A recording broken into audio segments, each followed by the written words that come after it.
We have been humiliated again by an arch rival at home, and a lot of the blame will go to Casemiro. But listen, Eric Ten Hag has got a lot to do with this loss. Welcome to the Netted Sport. It's a sad day, a 3-0 thumping at home to an arch rival Liverpool in a game where I thought, honestly, we could have done better. Not even one single goal scored.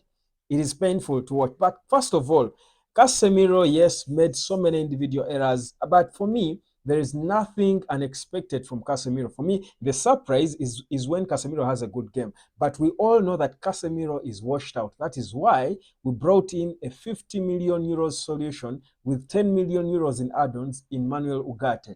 Unveiled to the crowd at Old Trafford to a thunderous applause. Certainly, we know he is the solution. Casemiro is washed out. But listen, Eric Ten Hag has got to be blamed for so many things in this loss. First of all, why in the world is Marcus Rashford playing the entire 90 minutes of the game, later on starting ahead of Amad Diallo? Amad is just out of a very exciting month where he was named the best player for Man United for the month of August. He's in the mood. He scored our goal against Brighton. He's picking up his flow and his rhythm. You choose to bench him. You saw when he brought him on later in the game, he changed the game. He gave us a few moments where I felt we're almost getting there. He changed the tempo of the game. He put Liverpool under pressure.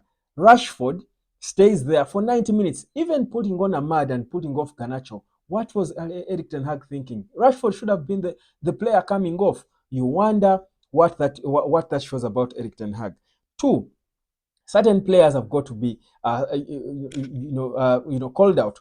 Andre Onana, the goal that Mo Salah scored, honestly, where was Andre Onana standing?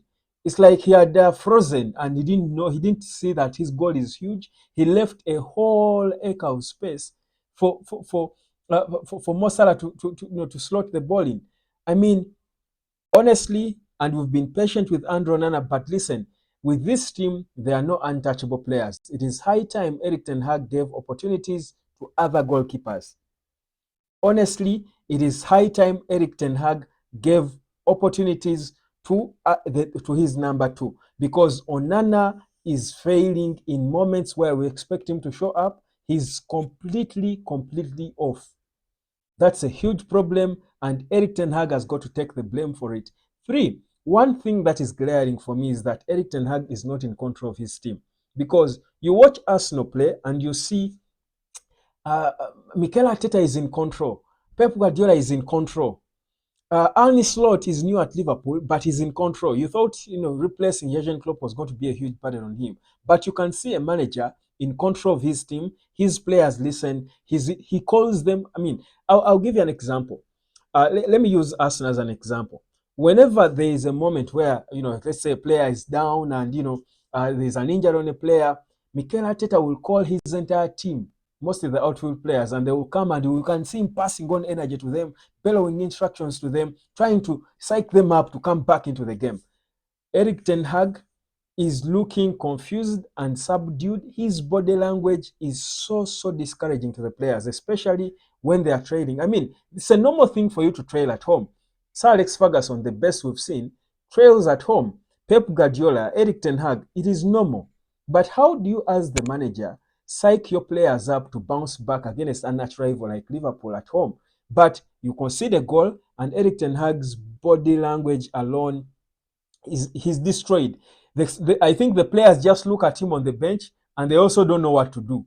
He doesn't pass any positive energy onto them. For me, that's a sign of a manager who is not in control of his team, who is also a bit not sure of himself, honestly. And there are some good patterns. I mean, I will not say we played as terribly as we were playing for the most part of last season.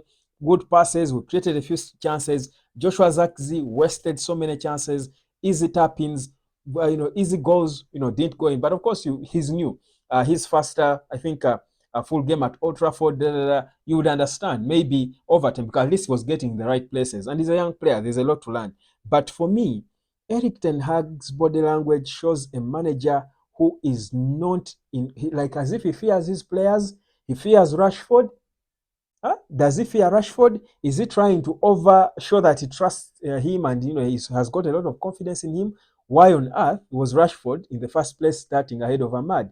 Why on earth was Garnacho the one coming off, for Ahmad to come on? So all these things for me show me a manager who is not in control of his team. For me, this is a sign that Eric Ten Hag is not in control. For Casemiro, I mean, we know, I mean, he's heavy. We know about Casemiro, and that's why we know that he's only he has a few games left for him. Probably that was his last. And we cannot blame Toby Collier. I mean, he's a young player given a baptism of fire. But for me, most of the blame in this game will go on Eric Ten Hag, and again his game management, a big problem, making all the wrong substitutions, body language, showing fear. Like as a manager, if I'm a footballer, I'm assuming if I'm on the pitch and we are trailing to an arch rival like that at home, I want to look at the bench and see my manager giving me a bit of energy. But if you look at the bench and the manager is the first one to show you that he's done, he's subdued, he has accepted, he has allowed that we are finished.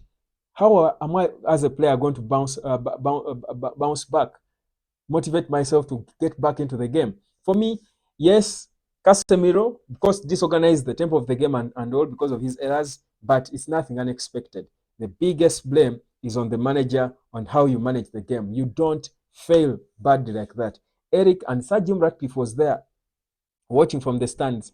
Eric Ten Hag has got a lot of work to do to convince people that he's the right man for this job, honestly.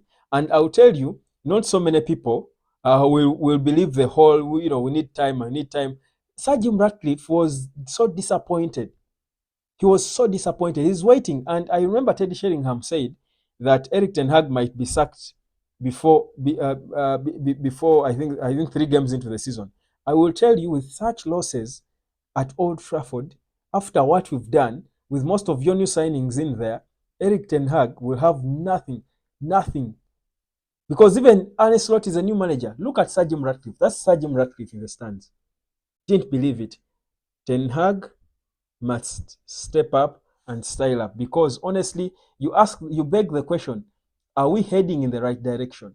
It's okay to lose to Liverpool. It's understandable. They are probably ahead of us. They haven't made a lot of changes and stuff.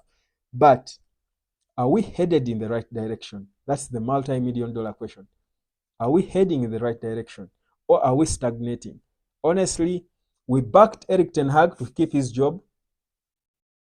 We backed him, but I'll tell you, there will be no more excuses in the coming days. In a short time, there will be no more excuses at all. Eric Ten Hag has got to style up. Otherwise, trouble is looming. My name is Webb.